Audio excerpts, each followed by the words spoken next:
I am writing this because the anger inside me has nowhere else to go, and if I keep it trapped, it will eat me alive. Some stories are told for fun, but this one is told because it refuses to stay quiet. If I don't let it out, it comes back in my dreams, in the sound of fireworks, in the smell of smoke that isn't really there. This is not a story I want to tell, but it is a story that wants to be heard, and once you start reading it, I promise you will understand why I cannot stop thinking about it. My name is Daniel Harper. I am 32 years old now, but this began when I was 19. I am the only one left. Everyone else is gone. My mother, my father, my little sister, and even our dog are gone. They did not die from an accident or a sickness. They were murdered inside our own home, and the worst part is knowing the man who did it is still walking around somewhere, breathing the same air as the rest of us, laughing at cameras like the world is a joke made just for him. Before I tell you what happened, you should know who I am. My name is Daniel Harper, and I am a quiet person by nature. I grew up in a small town and went to college to study business because it felt safe and normal. I now live alone in a small apartment and work an office job where nobody knows my past. I am not a writer, but I am a survivor, and this story is the only thing I have left of my family. This happened in a quiet neighborhood outside Cedar Falls, Iowa. It was one of those places where nothing ever happened. Neighbors waved at each other, kids rode bikes until sunset, and doors were often left unlocked. Our house sat at the end of a calm street lined with bare trees and soft yellow streetlights. My father worked as an insurance analyst, the kind of job nobody ever asks questions about. My mother taught 5th grade at the local elementary school. I was home from my first year of college for winter break, and my little sister Lily was 8 years old and believed the world was full of magic. That winter felt warm in my memory, even though it was freezing outside. Snow covered the lawns, and the air smelled clean and sharp. Lily loved the holidays more than anything. She counted down the days to Christmas and then immediately started counting down to New Year's Eve. She said New Year's was special because the sky exploded just for us. My dad wanted to make that year unforgettable. He said since I was home and Lily was finally old enough to stay up late, we should do something big.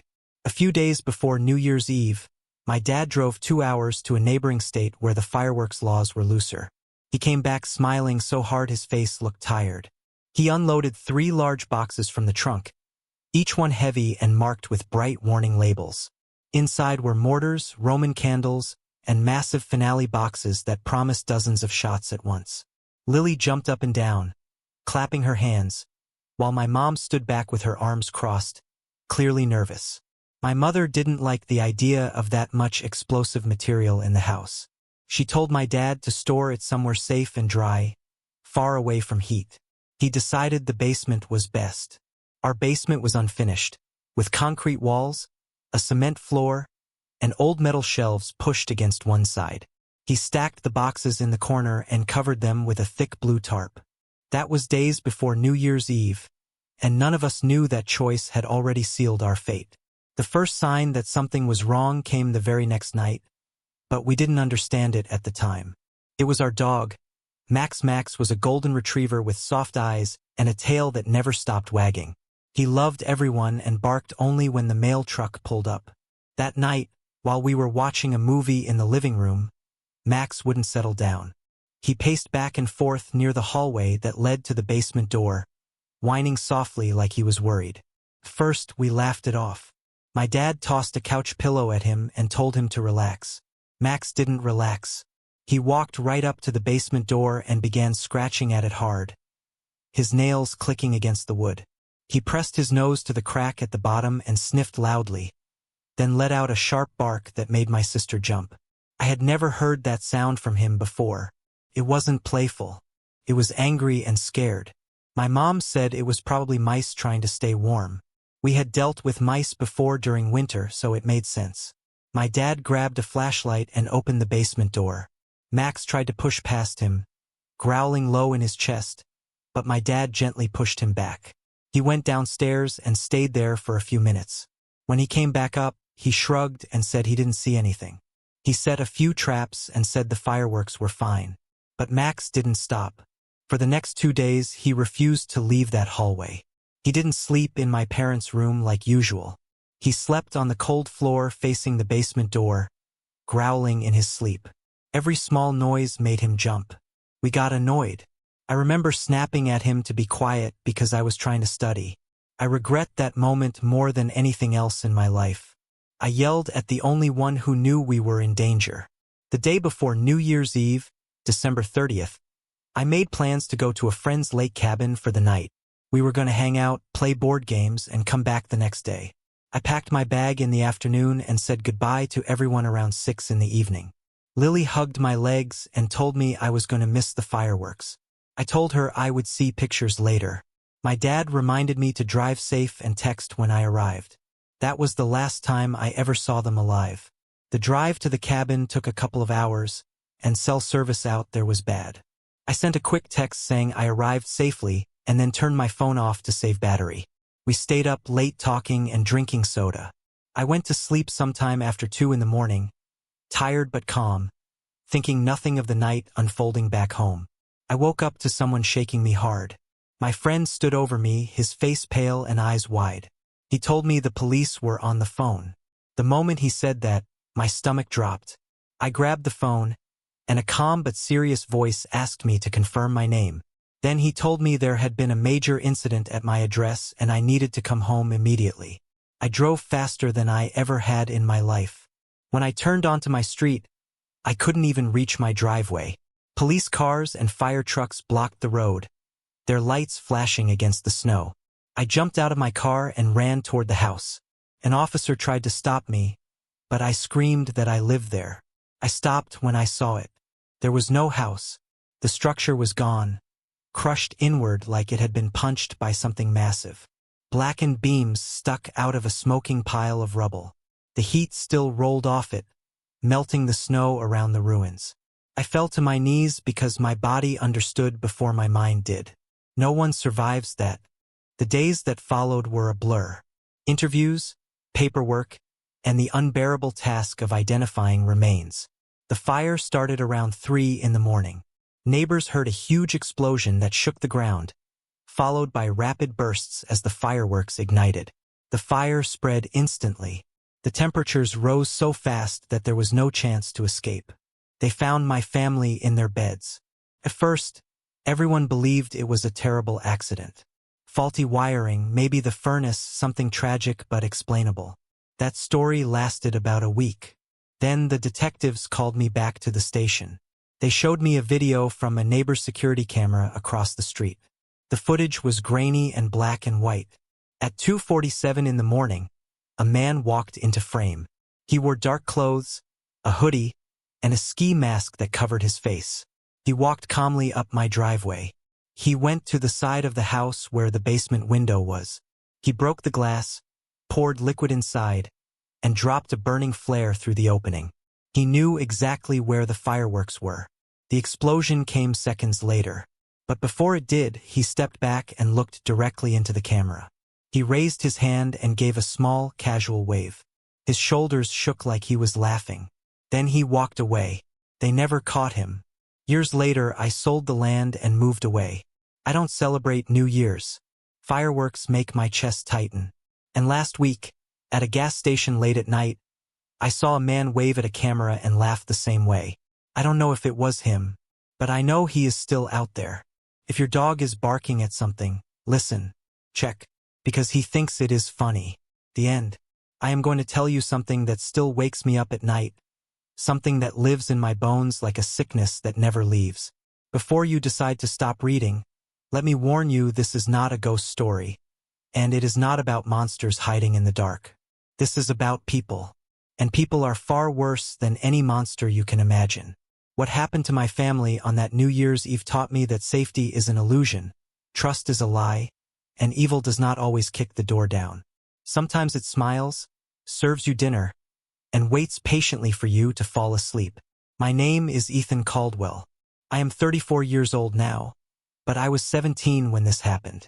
I grew up in a small town and believed family was the safest place in the world.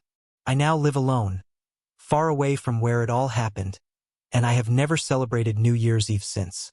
I am not telling this story for attention. I am telling it because it still breathes inside me.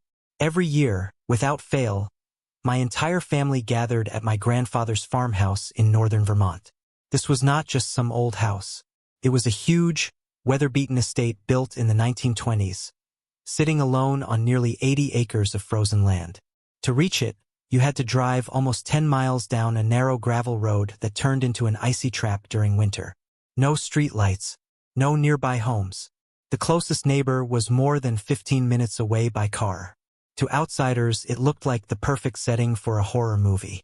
To us, it was tradition. It was warmth, laughter, and safety. That year, the gathering was bigger than ever. My grandfather had survived a mild heart surgery a few months earlier, and everyone wanted to celebrate the fact that he was still with us. Aunts, uncles, cousins, and close family friends all showed up. There were over 30 people in that house, filling every room with noise and life. Because it was such a big group, my mother suggested we hire caterers so nobody had to work in the kitchen all night. She wanted everyone to relax and enjoy being together. The catering team came recommended through a friend of a friend. It was a small operation, a married couple named Raymond and Claire, and 2 younger assistants who helped with serving and cleanup. Nobody questioned it. This was years ago, before everyone checked online reviews and backgrounds. We trusted people back then. That trust almost killed us. They arrived around 4 in the afternoon to set up. Raymond was charming in a loud, friendly way. He had a thick beard, spoke with confidence, and laughed easily, making my aunts smile. But his assistants were different. Both were in their early 20s, quiet, stiff, and cold. One had a shaved head and sharp eyes that never stopped moving. I remember sitting on the porch steps, pretending to enjoy the winter air, when I noticed him staring at the house. He wasn't admiring it. He was studying it. His eyes moved from window to window, then paused on the security cameras mounted under the eaves. Those cameras were fake. My grandfather installed them years ago just to scare off trespassers. The assistant stared at them for a long time. When he noticed me watching, he didn't look away in embarrassment. He just lowered his eyes and kept unloading equipment like nothing happened. A chill ran through me, but I ignored it. Later that evening, I went into the kitchen to grab a soda. The catering team was working quietly, moving like they owned the place. Raymond opened the back door to let steam out. That's when my grandfather's dog, Cooper, wandered over. Cooper was an old golden retriever who loved everyone. He wagged his tail at strangers, mailmen, even squirrels. But when he got close to Raymond, everything changed. Cooper froze. The hair on his back stood up, and a deep, warning growl rolled out of his chest. The room went quiet. Raymond stared at the dog, his eyes empty and flat. He leaned down slightly and whispered something I couldn't hear. Then he slammed the door shut, hitting Cooper's face. The dog yelped and backed away. Nobody else noticed. I stood there, heart pounding, telling myself Raymond was just rough and didn't like dogs. I should have told my father. I should have said something. I didn't. By 7 that night, the farmhouse was alive. The fireplace crackled, music played softly, and the smell of rich food filled the air.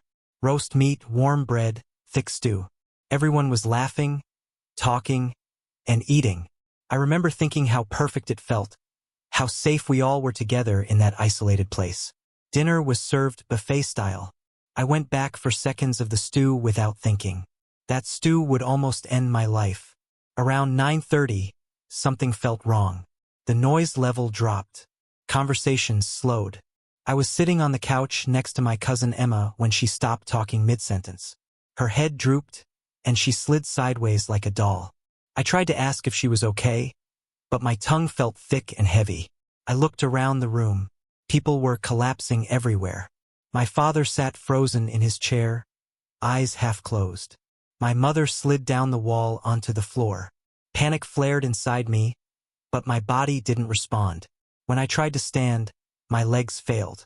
I fell to my knees, dizzy and confused. It wasn't like being drunk. It was like my body had been unplugged from my brain. Somehow, I dragged myself behind the large couch near the wall. My vision blurred, and my head felt full of cotton. I fought to stay awake. Through the narrow space, I saw the kitchen door open. The catering team stepped into the living room. They were not smiling anymore. Raymond's voice was calm and cold. The assistants were no longer in white uniforms. They wore dark coats and gloves. Each of them held a knife. "Check them," Raymond said. I watched in silent horror as they moved through the room, bending over bodies. They weren't checking to help. They were checking to make sure nobody could wake up. They stripped jewelry, watches, wallets, anything valuable. When Raymond reached my grandfather, who sat slumped in his wheelchair, he removed the gold watch my grandfather had worn for decades. Then Raymond stabbed him in the leg. My grandfather didn't react. No scream, no movement. Raymond nodded. "Out cold," he said. "Do the rest." They went from person to person, stabbing arms, legs, shoulders. Not killing, but hurting badly, creating a room full of bleeding bodies that couldn't fight back. I bit my lip so hard I tasted blood, forcing myself not to make a sound. The shaved-head assistant came toward the couch. He looked over the back and saw me. I closed my eyes and went still. He grabbed my ankle and dragged me out like I weighed nothing. He searched my pockets, took my wallet, then pressed the knife into my side and shoved it in. Pain exploded through me, but it felt far away. I didn't move. He kicked me once and walked off. For what felt like forever, I lay there bleeding, listening. Drawers being pulled out, glass breaking, cabinets smashed. They took everything. They had planned this. They knew the house. They had cut the phone lines. I remembered seeing the cord hanging loose earlier. Near midnight, I heard the front door open. Cold air rushed in. Raymond said the truck was ready. They left their van and stole my grandfather's car, loaded with our lives. Silence followed. I passed out. When I woke up, the house was freezing and dark. Moans filled the room. I forced myself up, pain screaming through my side. I crawled over my family, checking who was alive. Everyone was hurt. Everyone was bleeding. I dragged myself outside into the storm and reached my father's truck. The door was locked. I smashed the window with a rock and climbed inside. I called for help with shaking hands. The police arrived hours later. Everyone survived. The attackers were caught days later because of a single mistake at a gas station. A dropped paper. A name. A trail. We sold the farmhouse the next year. We never gathered there again. The scariest part was not the knives. It was the smiles they wore while serving us dinner. The end. People say New Year's Eve is about noise and joy, about bright lights and loud fireworks, about counting down the last seconds before a new beginning. They say it is a night when people feel hopeful and safe, surrounded by friends, food, and laughter. But for me, New Year's Eve is not about beginnings at all. It is about the moment I learned that safety is fragile, that walls and locks are only ideas, and that sometimes danger does not rush at you screaming. Sometimes it waits quietly in the dark, watching, breathing, smiling behind a mask. My name is Aaron Mitchell. I am 40 years old now, but when this happened, I was 28. I grew up believing that hard work and good neighborhoods protected you from bad things. I now live far from where this happened, in a small apartment, and I still sleep with lights on. I am not a storyteller by choice. I am telling this because the memory refuses to die. Back then, I lived in a place called Maple Ridge, Georgia, with my wife, Lauren. Maple Ridge was the kind of town people bragged about. Tree-lined streets, big homes set far back from the road, and neighbors who waved as they drove by. Crime stories felt like something that happened somewhere else to other people. We felt comfortable walking at night, leaving windows cracked open for fresh air, and assuming tomorrow would come without trouble. That feeling of comfort is what made everything that happened so terrifying. It was December 31st, 2014. Lauren and I were not party people. Loud clubs and packed bars were not our style. We planned a calm night at home. We ordered food, turned on a football game, and planned to watch the ball drop on television. Outside, the air was cold and wet, the kind of cold that creeps into your bones. The wind pushed through the tall pine trees around our house, making branches scrape against the roof. I had heard that sound 1,000 times before, but that night, it felt louder. We sat in the living room with the lights dimmed, the television casting a soft blue glow. Our dog, Cooper, lay on the rug between us. Cooper was a big, lazy mixed breed who slept more than he moved. Around 9 in the evening, his head snapped up. He did not bark. He did not wag his tail. He growled low and deep, staring straight at the sliding glass door that led to the backyard. I muted the television and listened. All I heard was wind. I walked over to the glass door and looked out. The backyard was dark. Our motion light was off, and I could only see my reflection. I told myself it was a raccoon or a stray cat. I closed the curtains tightly, locked the door, and went back to the couch. But the feeling did not leave. That sense of being watched crawled up my spine and refused to go away. Around 10 o'clock, I went into the kitchen to get water. The kitchen window faced the driveway and the covered walkway that connected our house to the garage. As I filled my glass, the motion light near the garage snapped on. I froze. I waited for a car, a neighbor, anything. Nothing moved. The light stayed on, shining on empty concrete. After a minute, it turned off again. I told Lauren it was probably the wind. She smiled, but her eyes showed worry. An hour before midnight, Lauren whispered that she heard footsteps on the deck. She said they sounded wet, slow, and heavy. I felt a rush of fear and anger.